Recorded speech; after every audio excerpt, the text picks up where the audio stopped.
కలలే నిజమవుతాయి చూడు, అందుకే ఉన్నాడు ఈ నాన్నే తోడు.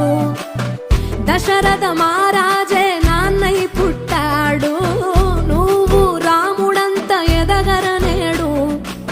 చరితలు ఎన్నడు చూడని మమతల గూడే వీధిరో, సంపద అంటే ఏదో కాదురో, ఇంతకు మించి అది